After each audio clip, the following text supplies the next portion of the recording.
அஸ்ஸலாமு அலைக்கும் ஃப்ரெண்ட்ஸ், எல்லோரும் எப்படி இருக்கீங்க? அல்ஹம்துலில்லாஹ் நாங்கள் எல்லோரும் நல்லாயிருக்கோம். நீங்களும் நல்லா இருப்பீங்கன்னு நினைக்கிறேன். டெய்லிக்கும் இட்லி தோசைக்கு என்ன சட்னி செஞ்சு ஒரே குழப்பமாக இருக்குன்னா, உங்களுக்கு இந்த மாதிரி சாம்பார் செஞ்சு பாருங்கள். இட்லி தோசைக்கெல்லாம் காம்பினேஷன் அவ்வளோ ஒரு அருமையான டேஸ்ட்டில் இருக்குங்க. இப்போ வாங்க அதை எப்படி செய்யலான்னு பார்க்கலாம். வீடியோக்குள்ளே போகிறதுக்கு முன்னாடி அப்படியே நம்ம சேனல் மும்தாஜ் கிச்சனை சப்ஸ்கிரைப் பண்ணிவிட்டு அப்படியே பக்கம் இருக்க பெல் ஐக்கானை கிளிக் பண்ணிடுங்க. அப்போ தான் நான் போடுற வீடியோ உங்களுக்கு உடனே வந்து சேருங்க. இப்போ அதுக்கு ஃபஸ்ட்டு நான் என்ன செய்ய போகிறேன்னா, ஒரு குக்கர் ஸ்டவ்வில் வச்சுருக்கேங்க. இது வந்து ஒரு 3/4 கப் அளவுக்கு இருக்கும். நான் வந்து பாசிப்பருப்பை நல்லா ஒரு 2 நிமிஷம் நம்ம வந்து வறுத்துக்கலாம், வாசனை வர வரைக்கும்.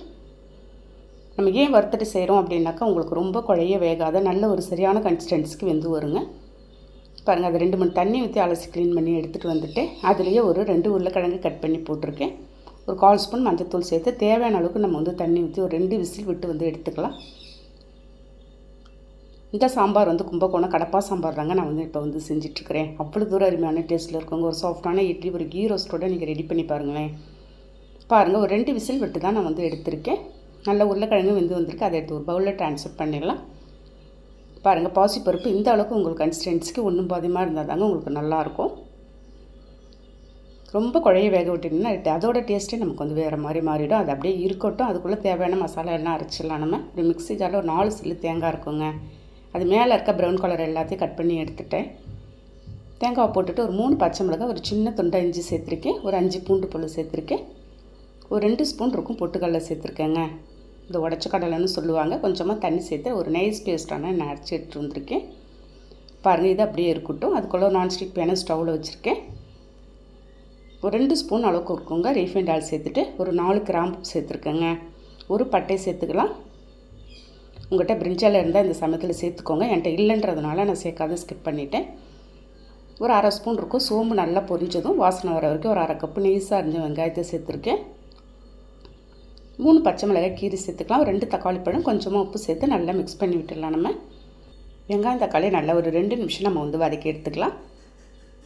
பாருங்கள், உங்களுக்கு நல்லா வதங்கினா தாங்க நமக்கு வந்து நல்லாயிருக்கும் டேஸ்ட்டு.